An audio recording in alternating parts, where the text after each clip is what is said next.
Fala aí, torcedor santista, temos contratação, temos uma nova contratação no Santos. O 15º reforço para a temporada é Rodrigo Ferreira, lateral direito do Mirassol, que o Peixe anunciou hoje, né? Foi assim, do nada. O Iago Rudá do GE tinha noticiado cerca de 10, 15 minutinhos antes que o Santos estava interessado, que ia ser por empréstimo. Logo depois o Santos anunciou em definitivo o contrato de 2 anos com opção de renovação por 1. Então já é jogador do Santos definitivo. Não pode jogar no Campeonato Paulista porque o regulamento diz especificamente que o jogador só pode atuar por uma equipe. Então nem no mata-mata não pode. Mas para a Série B já vai ser reforço. O Rodrigo Ferreira. Vamos falar sobre a carreira dele, é claro, os números e tal. Deixa o like antes do vídeo, se inscreve no canal. E vamos lá, vamos falar sobre isso. Eu estou olhando aqui só alguns pontos, mas é isso. Vamos falar do Rodrigo Ferreira, anunciado hoje do nada. Repito de novo, né? Absolutamente do nada. E ele que vem fazendo um bom Campeonato Paulista até. Foi expulso contra o Santos, você lembra? Ele é o jogador que é expulso naquele confronto Santos 2, Mirassol 2. Essa contratação tem alguns pontos antes de falar sobre o Rodrigo em si. O Santos só pode inscrever jogadores de transferências assim. O Santos e qualquer time até o dia 7 de março, quando a janela fecha. E a janela só reabre no final de junho. Então vai se perder atletas nesse tempo, por exemplo, a janela europeia que vai abrir no meio do ano, já garante alguma reposição, talvez? Não sei. Mas enfim, já correu para garantir um lateral direito. O que significa isso, né? Pode ser. Se o Santos está buscando um lateral direito, um dos laterais vai sair. Não necessariamente os direitos, né? Que são Aderlan e Rainer.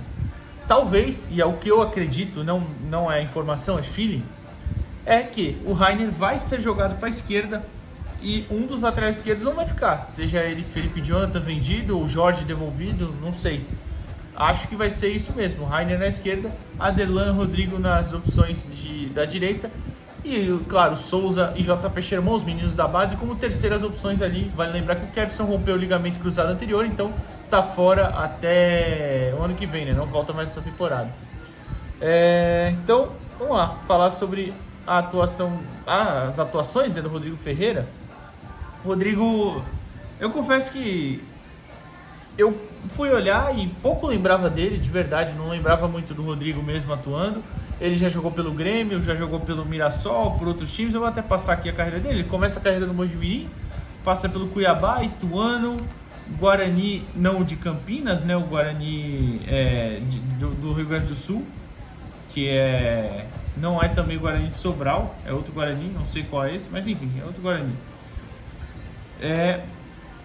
Depois ele passa por Marcílio Dias, Ituano, o Esportivo Brasil, né, que é o Brasil de Pelotas, Botafogo de Ribeirão Preto, Mirassol. Atinge o ápice da carreira no Grêmio, né, em 2022, pelo menos em relação ao tamanho de time, claro. Depois volta para o Mirassol. Essa passagem pelo Grêmio é até importante, que eu peguei os números dela, porque foi quando ele mais joga na Série B, que é o nível que a gente vai ter esse ano, então acho que é válida essa comparação. Então vou pegar os números dele na Série B, mas antes vou passar por ele no Paulista. Os números dele no Paulista desse ano, é claro, né? O Paulista que ele está sendo titular também, ele foi titular em 10 dos 11 jogos do Mirassol até o momento. Só não jogou no jogo seguinte, aqui ele foi expulso contra o Santos, né? Ficou suspenso, claro. Mas titular, tem 2 gols e 1 assistência. Para um lateral são números razoáveis, né? Bons. Mas enfim, é um lateral que gosta de ir à linha de fundo, que joga pela ponta mesmo, né? Não é um lateral que trabalha tanto por dentro quanto o Aderlan às vezes quando sobe, né? Felipe Jonathan, por exemplo. Felipe Jonathan mais vezes. Mas enfim, tem um acerto de 88% nos passes nesse Campeonato Paulista e 15% nos cruzamentos. Os cruzamentos são um número bem razoável, esses 15%. Não é horroroso, mas também não é destaque. Mas enfim, tem 5 certos em números totais. Números totais também não é um número ruim. Esses 5 cruzamentos em 11 jogos, né? Depois ele tem uma média de 1.10 desarmes por jogo. São 11 no total, né, no campeonato. Um número bom para um lateral. Mas é uma posição que ainda bem a gente não tem sofrido tanto esse ano, né? porque ano passado, meu Deus, né? Mas esse ano a gente tem laterais melhores, então os números estão parecidos ali. E aí tudo bem, como eu disse, meio sumido e tal, mas vem fazendo um paulista decente pelo Mirassol. Eu acho que tem um pouco de diferença em relação ao bonde do Água Santa, se você for lembrar, né? Porque eu mesmo também fiquei, meio reticente, né? Mas o Mirassol é um time com aspirações maiores, o Mirassol é um time de campanhas regulares melhores, apesar do Água ter chegado na final ano passado. E o Mirassol joga uma divisão nacional, né? AB, então, divisão mais alta. Vamos lá. Então, dito isso, agora eu vou falar sobre os números dele em 2022 pelo Grêmio, tá? Que aí, como eu falei, eu gosto de equiparar porque é uma equipe grande, é um nível de pressão parecido, e ele foi titular em 18 atuou em 23 jogos, foi titular em 18 do Grêmio naquela campanha. Aquela campanha que o Grêmio termina, inclusive, acho que é vice-campeão, né? O Cruzeiro foi campeão? O Grêmio foi vice-campeão. Enfim, teve 23% de acerto nos cruzamentos, um número melhor do que no Paulista, o que é interessante. E é um número bom, 23%. Não é nada espetacular, mas é um número bom. 84% dos passes no próprio campo, 69% no campo adversário. Números bons ali, ok também. 82% dos passes no geral. 50% de acerto nos dribles, o que é um número também razoável para um lateral. E ganhou 54% dos duelos pelo chão. Não é nada muito destacado, repito, mas também não são números ruins, né?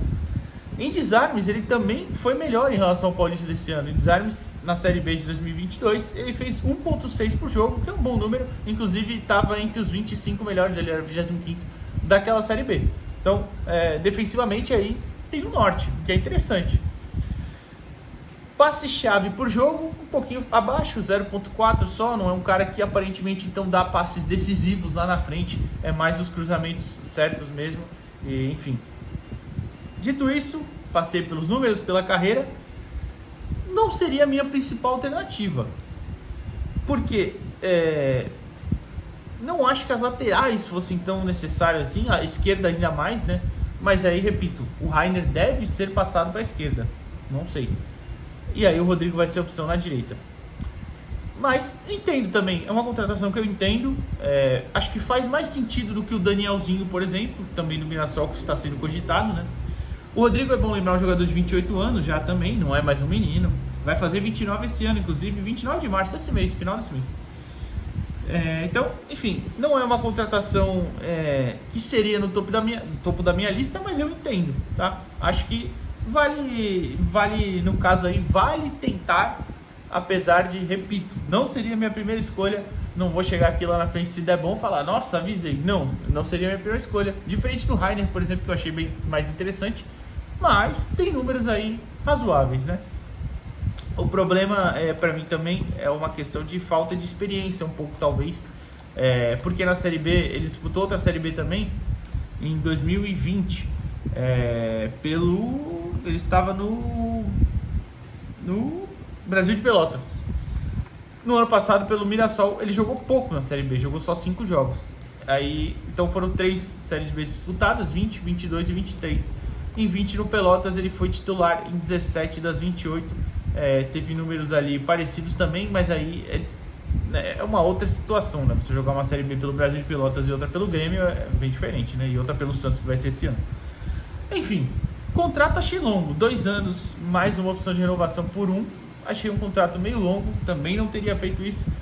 Mas é uma questão de que acho que para convencer o cara, né? Apesar que ele ia ficar com contrato livre, né? O contrato dele com o Mirassol ia acabar agora, em julho desse ano. Então não sei. Mas enfim, é isso. Rodrigo Ferreira, nova contratação, 15ª do Santos no ano. Acho que vem mais por aí antes de fechar a janela, viu? Sinceramente.